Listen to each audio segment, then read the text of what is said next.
very own WGN News at 9. It has been more than 30 years since the Chicago area has seen this much heat without much rain at all. And right now it's official. The northern half of the Chicago area is in a state of severe drought. That means that everything from farm crops to your weekend trips to the lake could be affected unless we get some rain, and we have to get it soon. Julie Unruh has more on our summer that could be headed for the history books.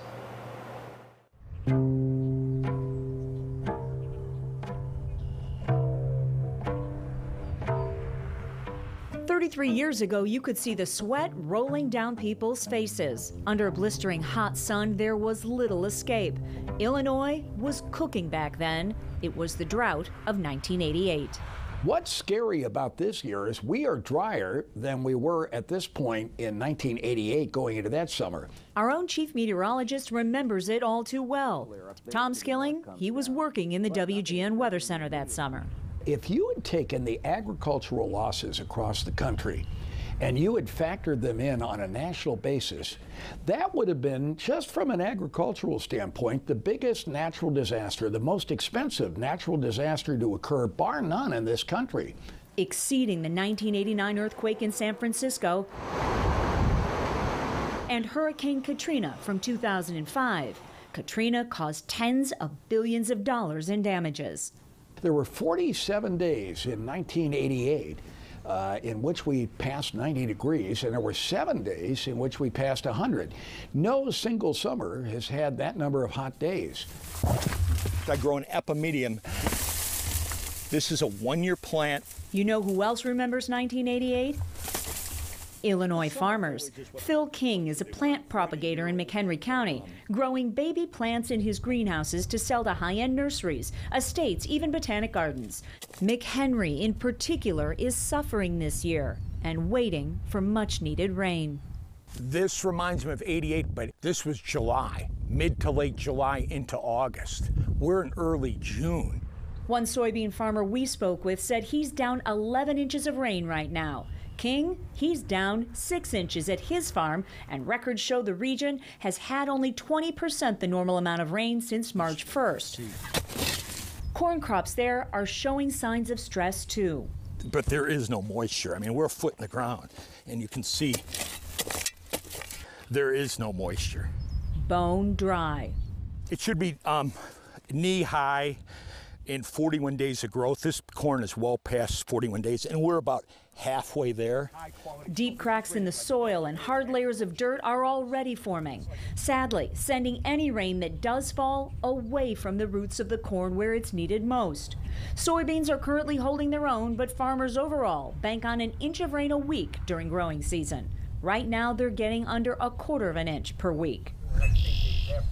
Even the small Nippersink Creek, just a few miles from King's farm, is down almost 2 feet of water already. This shallow spot is where locals used to fish. The creek feeds into the Fox River, which pours into Fox Lake. All this affecting drinking water for some towns, lake fun for others. As of last week, it was 40% of what it should be. This is pretty early for it to be this low. So the crop's last hope in Illinois this year might be irrigators like these for farmers who can afford them. Homeowners are worried too that their once lush backyards will end up burnt and brown. So the Chicago Botanic Gardens Senior Director of Horticulture shared some tips. So a good way to conserve water and get plants just what they need is to spot water by hand. Tim Johnson was around for the drought of '88 too. Let's start with your grass. For lawns, what I do, at least for home, is I don't water my lawn at all. That's what he said. As you get into warmer, drier weather, it does tend to go dormant, so you lose the nice green color, but then I don't mow as often.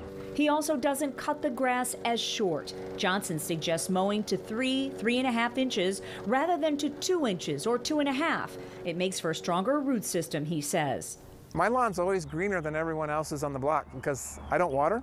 Now to your trees and shrubs. He says go ahead and plant this hot summer. Don't be afraid, even if we do achieve drought status.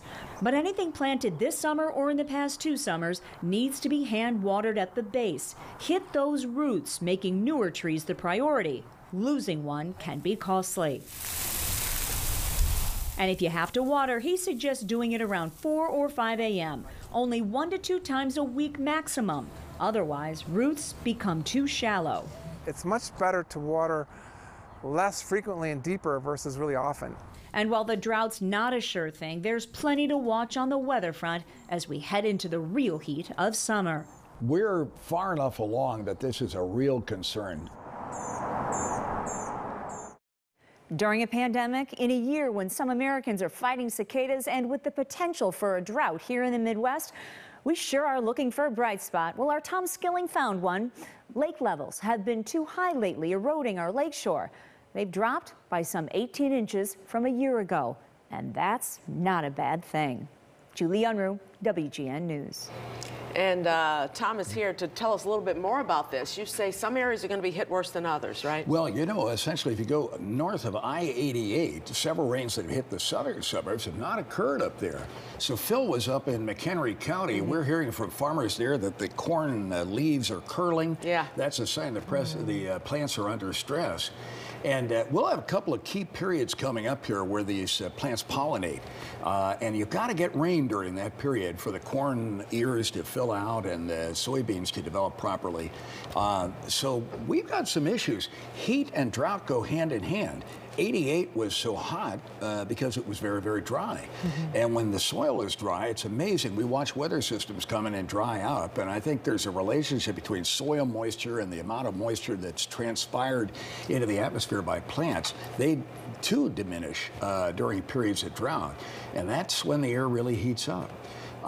So it's going to be interesting to see, you know, can you break out of this? You can certainly get heavy and even flooding rains in places, but they tend to be scattered convective rains, not the big, wide synoptic scale rains that cover the whole area and therefore give you a good soaking over days' time. These are more hit or miss. So something like what we got Saturday, we need that over the course of the next few months. Yeah.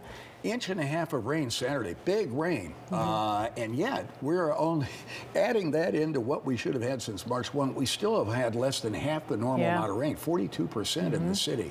We're down over a half a foot of rain. That's a lot, and you lose about an inch and a half to evaporation every week.